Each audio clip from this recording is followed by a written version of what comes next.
Happy Veterans Day. Welcome to FRCmedia News for Thursday, November 11th, 2021. I'm Keith Tebow. The future of Fall River's Congressional District is debated at a legislative hearing. State Attorney General Maura Healey visits a city addiction recovery center, and Fall River's Arts and Culture Coalition unveils a new creative economy plan. All this and more coming up. A legislative committee held a public hearing this week on the makeup of proposed congressional districts resulting from the 2020 census. The testimony was dominated over the fate of districts that will represent both Fall River and New Bedford. Under the plan, Fall River will be represented entirely within the 4th District of Congressman Jake Auchincloss. Currently, the city is split between the 4th District and 9th District of Congressman Bill Keating. Many have asked the legislature to rework the map to position Fall River and New Bedford within the same district, the 9th. Committee co-chair Representative Michael Moran says the proposed map achieves the goal of uniting Fall River into one district. He went on to say merging the two cities into one district may not hold as much benefit as some may argue within the 700,000 plus residents that make up each district.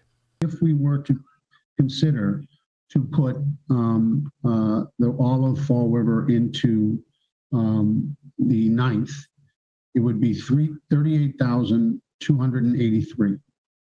So this is really about 38,283 people that are currently in Representative Auchincloss's district, or the 4th, and the people that are asking to have them with New Bedford is 38,283. What we did was we added in our proposed maps 55,717. So we put 55,717 people that used to be in the 9th, and we put them with the 38,283 that were in the 4th, and we put them all together in the 4th. Congressman Auchincloss and Keating are on opposite sides of the issue. So are Fall River Mayor Paul Coogan, who favors the current plan of being in the 4th District, and New Bedford Mayor John Mitchell, who would like to see the two cities merge into one. Members of Fall River's legislative delegation are also split. Senator Michael Roderick says uniting the two cities makes sense, particularly within the context of the city's ethnic similarities of hosting the country's largest Portuguese-American community. We did it for the Black and Brown community. We've done it, and we've spoken about it for the Hispanic community. We've spoken about it for the Haitian community. We spoke about it for the Cape Verdean community. Why the Portuguese Americans, the Azori Americans, not getting the same respect, not getting the same support and interest, or concern about splitting the two cities that house the most number of Azorian Americans. Certainly, the suburban communities surrounding both Fall River and New Bedford are home to large concentrations of Azorian Americans, but it is the cities that are the hub of their churches, of their cultural organizations, of their philharmonic bands, is where they call home. State Representative Carol Fiola supports the new proposed map, saying as much as Fall River and New Bedford are similar, there are enough differences to warrant each having a member of Congress dedicated to their specific needs. What makes this proposed map, so vital and so effective going forward in the next 10 years is the fact that this South Coast region, as was so well mentioned by the senator, will be represented by 2 Congress voices. This region will have the strength of 2 federal voices when we need them to come together on mutual interests. We've talked, what was mentioned was South Coast Rail, the blue economy, wind energy. Those are all projects and very important economic projects that have occurred over the last many years with the strength of 2 federal voices. Dax Crocker from the Coalition for Social Justice says there have been instances where both public and private organizations from each city merged into one, and that the city should do the same within one congressional representation. It seems like the political class is the one that can't put it together here in the South Coast. The Chamber of Commerce was able to put it together. They united because they recognize that by themselves, they can't accomplish as much.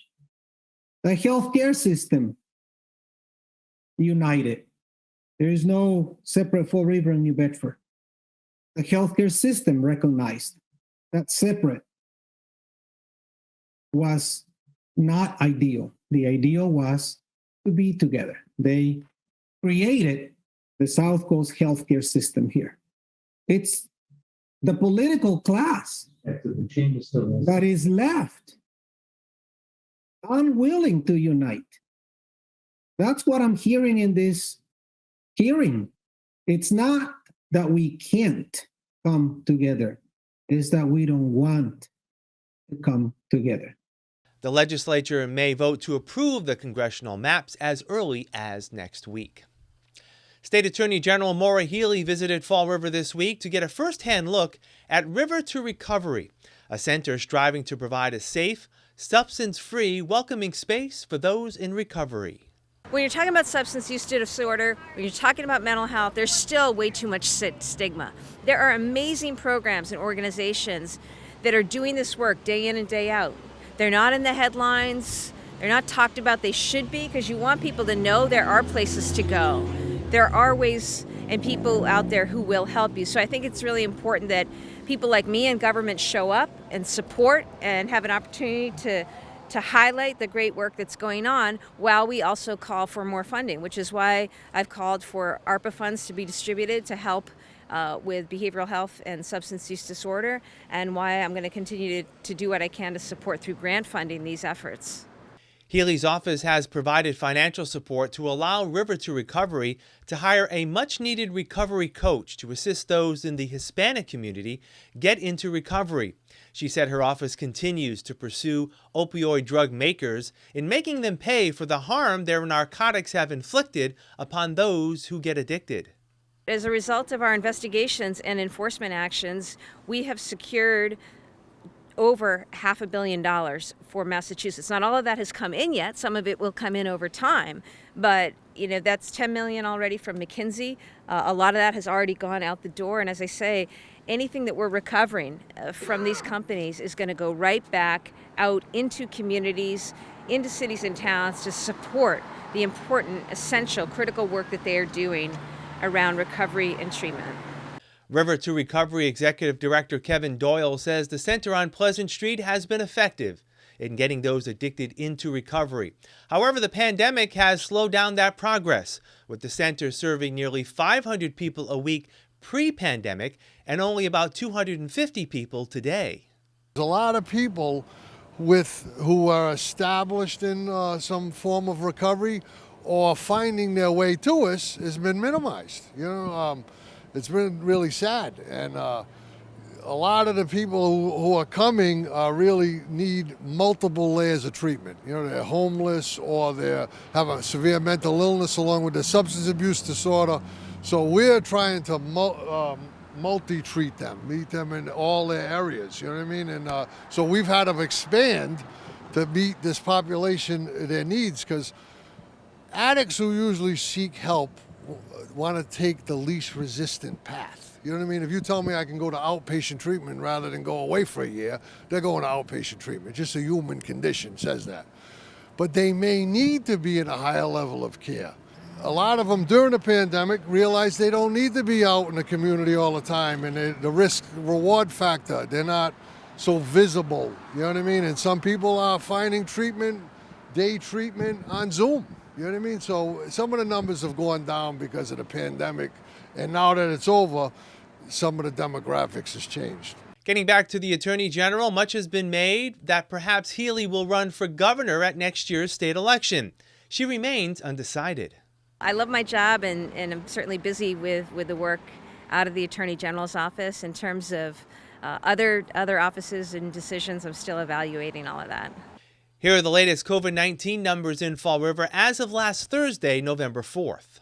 There were 132 new cases of the virus in Fall River last week. It's the third week in a row the city has seen a decline in new infections. The city now has just over 17,000 cases confirmed since the onset of the pandemic. On the vaccine front, 61% of city residents have received at least one dose of the vaccine, with 55% now fully vaccinated. There are still opportunities to get the vaccine in Fall River. The easiest way to do so is to visit the city's vaccine website at frvax.com, or you can call 833-8VAX-NOW. That's 833-882-9669. You can also visit the state's website, vaxfinder.mass.gov. You can also dial 211. The city is sponsoring a special vaccine clinic this Sunday, November 14th, from 11 a.m. to 4:30 p.m. at Dollar Tree on Quarry Street. The Pfizer and Johnson & Johnson vaccines will be made available. This will include boosters for those eligible and vaccines for those ages 5 to 11. The clinic is free and no appointments are necessary. A 37-year-old city man has been arrested and arraigned for murder in the death last month of a local convenience store owner. The Herald News reports that Nelson Coelho is also charged with attempted robbery and illegal possession of a firearm that claimed the life of 54-year-old Lal Kishore Mahaseth inside his store on Rock Street. Coelho is expected to return to court for a probable cause hearing on December 27th. Mayor Paul Coogan's wife, Judy St. Hilaire, is back home after a little over a week in the hospital following a bicycle accident on October 31st. Doctors still say the recovery for Ms. St. Hilaire will be lengthy after suffering broken ribs and both collarbones from the accident during a race in Mattapoisett. She is expected to make a full recovery. We'll have more FRC Media News right after this. Here are some job descriptions on the latest hot jobs list from the Mass Hire Fall River Career Center. Human Resources Payroll Administrator.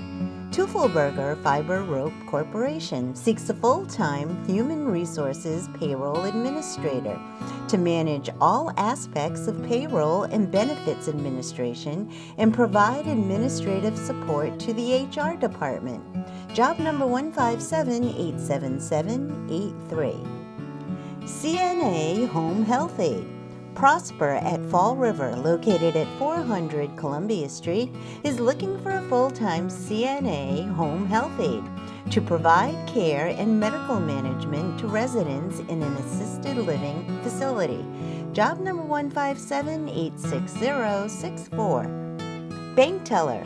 Citizens Bank, located at 425 Pleasant Street, is in need of a full-time bank teller, responsible for completing customers' account transactions and providing customer service.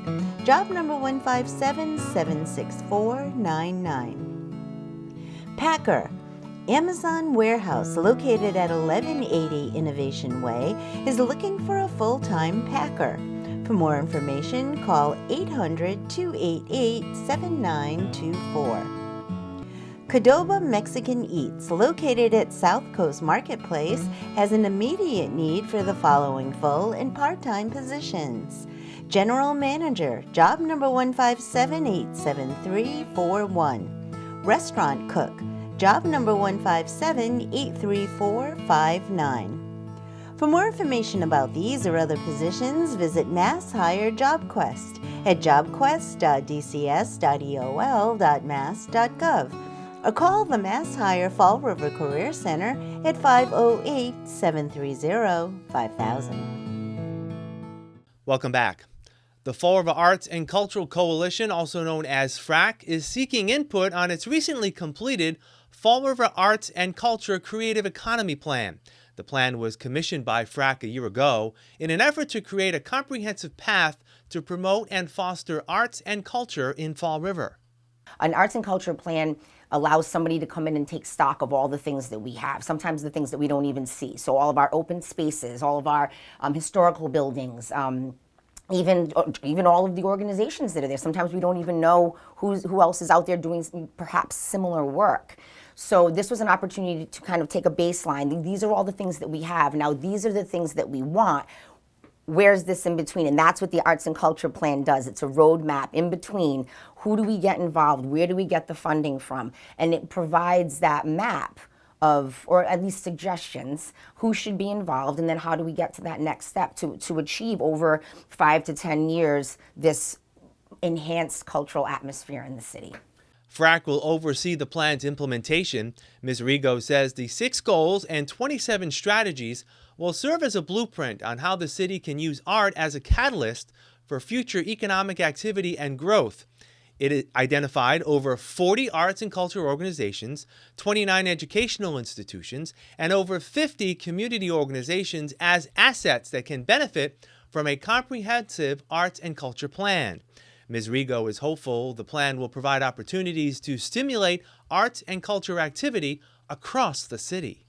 The strategies that are laid out here, they do in a lot of ways overlap with things that we've heard from the administration, like the need for more youth and mentoring programs, maker spaces. How do we retain artists? I hear that all the time from people. We don't have any place for artists to come and work and live, and obviously they always they'll point to the cities around us. So we need to find a way to make our community more hospitable for artists. And also public art is a big thing. People love public art. There's definitely some strategies here for that. A plan is only as good as is when you pick it apart and you can't. Somebody's not going to look at this and say, "Oh, I can do all of this," or "I'm all in on all of it." But there's definitely something here for everybody. There's something in here for neighborhood groups. There's something in here for individual artists, for people who maybe want to advocate more on a policy level. It's very easy to say we all need to start operating on that level, and that's not about what we want. It's about for the greater good, but it really is at the end of the day. Just because you want to do something doesn't mean it's the best thing. And there are there's limited funding out there for things. We need to come together on things that are going to have the greatest impacts. So I'm hoping that we will be able to just focus on what's best for the community and come together and work on these initiatives. Viva Fall River introduced the community to a bi-weekly farmers and artisan market this summer downtown. It's now sponsoring a similar pre-holiday market event called Thanksmas this Saturday from 4 p.m. to 8 p.m. on Old 2nd Street. There's a lot of jewelry, lots of beautiful, beautiful jewelry. I've definitely filled my drawers. A lot of holiday items, both Thanksgiving, harvest items. That's why we called it Thanksmas, because we wanted to have harvest items and Christmas and Hanukkah items. So decor. We also have a lot of crystals and a lot of personal body lotions and items of that nature.